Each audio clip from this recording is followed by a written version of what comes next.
at Salem United Methodist Church in Powder Valley is a beautiful cemetery that is well kept, except for the condition of the headstones. And we're going to be working on a project that can clean these up to allow people to truly enjoy walking through here.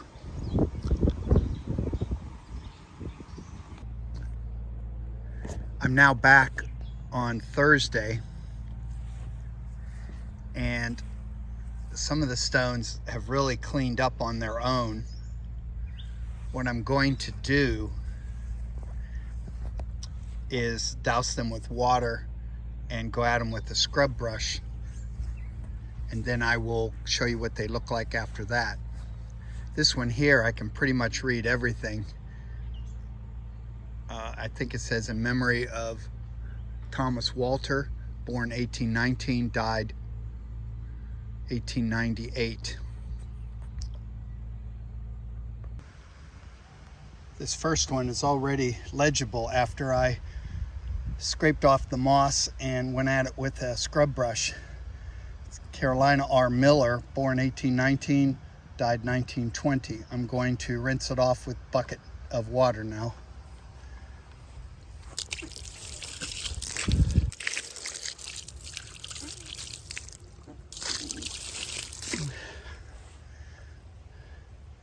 Comes out pretty good, at least legible. This is after we scrub down the stones and rinse them off. They look better in person maybe than this video, but you can read them.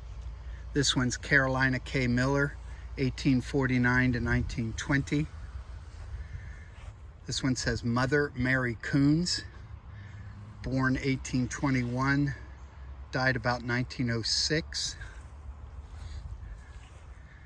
This is Father Solomon Miller, born 1821, died 1896.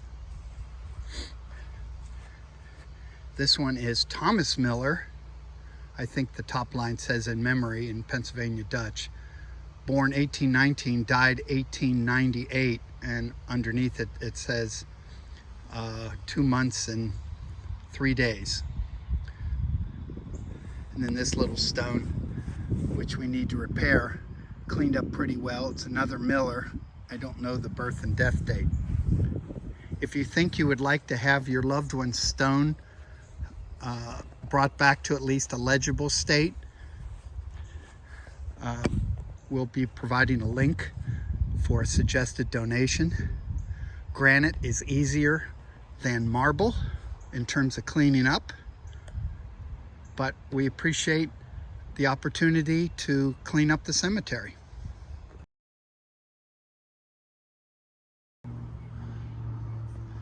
This is a great example of what the D2 monument cleaning solution will do. This stone of Carolina Miller is almost perfectly cleaned at this point. This was a week after I sprayed it.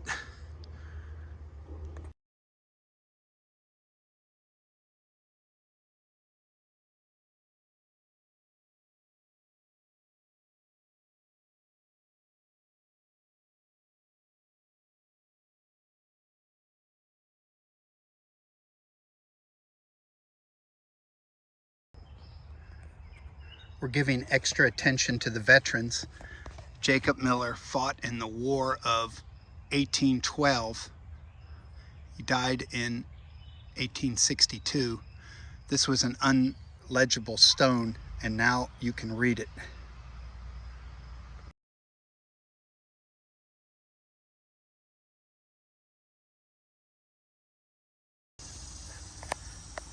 In preparation for America's 250, I've taken on a project of locating Revolutionary War tombstones in various cemeteries in Lehigh County around Allentown, and I will be cleaning them with a special solution called D2, which is used by all the tombstone cleaners, so it's very safe.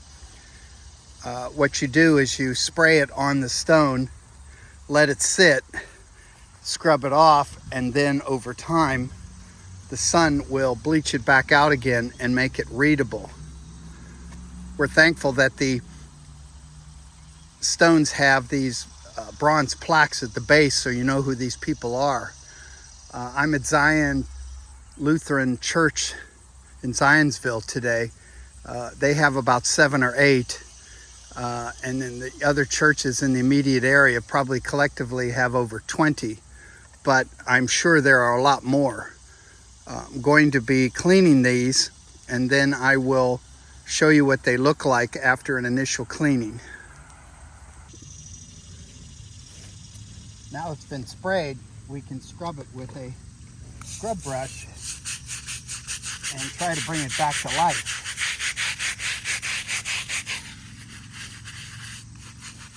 Allentown's very important in this process because many people don't know that the Liberty Bell was hidden in Allentown during the Revolutionary War to protect it from the British soldiers.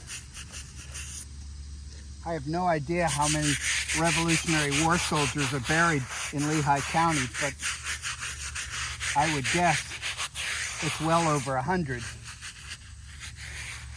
So my donation request is going to be around $10,000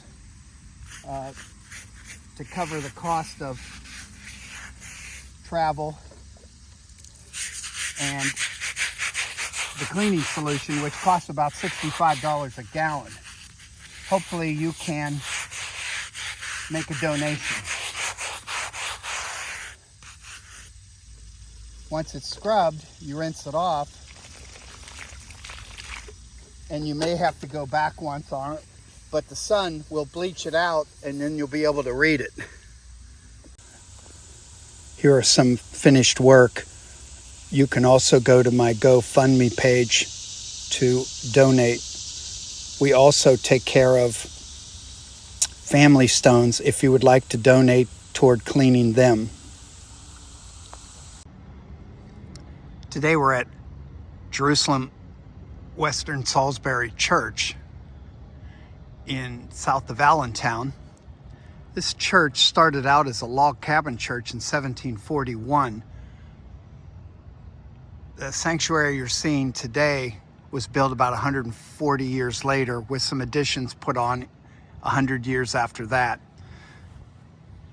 They have an extensive cemetery which they give tours and are very passionate about the history. We're going to be working on about 15 Revolutionary War tombstones today, and I'm going to show you the process using a product called D2 environmental cleaner, which most tombstone cleaners use. I sprayed them about a week ago to get them loosened up a little bit, but this is a typical one that we're going to be starting with. This is the old cemetery. I selected this stone because a week ago it was covered in heavy green moss, and I sprayed it with the D2 and it's killed off a lot of the moss, but we're going to clean it up today to see what we can bring back. I can already see faint lettering on it where I couldn't read it before.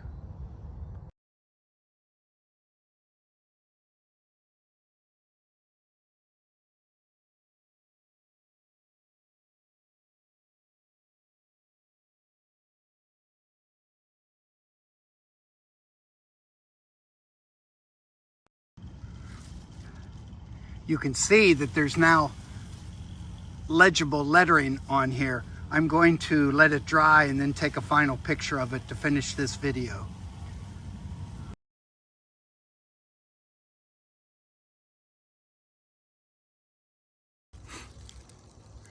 Today we're at Zionsville United Church of Christ in Kreidersville, which has the most Revolutionary War tombstones of any cemetery I've worked in so far, with about 43. I'm working on the last 15, and I'm going to do a time lapse of this large stone of Simon Driesbach, who was born in 1730. We've sprayed it down with the D2 biological solution and let it sit to get rid of the moss, and now we're going to scrub it.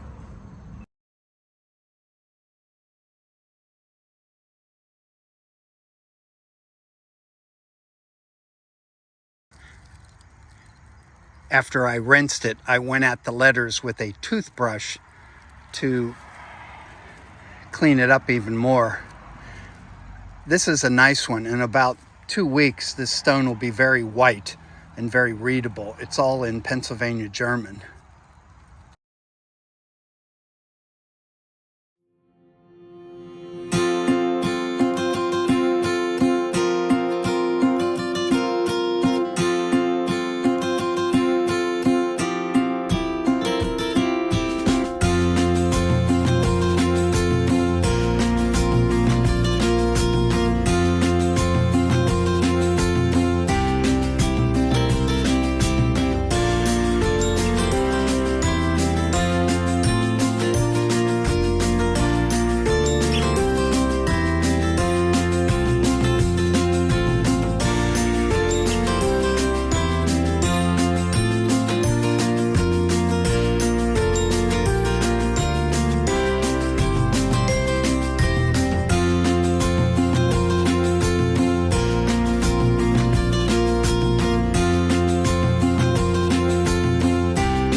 Today we're at Frieden's Evangelical Lutheran Church in Saucon Valley, which is near Bethlehem along the old Bethlehem Pike. The original church was built in the 1700s. This historic church was reconstructed in 1839. They have over 20 Revolutionary War tombstones, which I'm going to be working on today, and we'll be showing you the cleaning of one of my favorite type of stones, the tiger marble. We've sprayed it down with D2 about a week ago, and I hit it up again today. I'm now going to go over it with a light brush and see if we can't bring back the lettering on this stone. I'll show it to you in quick motion.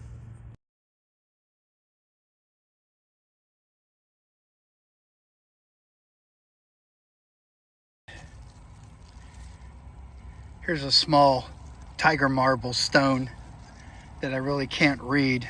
Let's see how this one cleans up.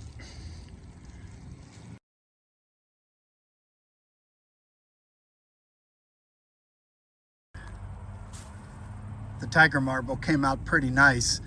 We'll let it dry and it should end up looking much nicer even than this.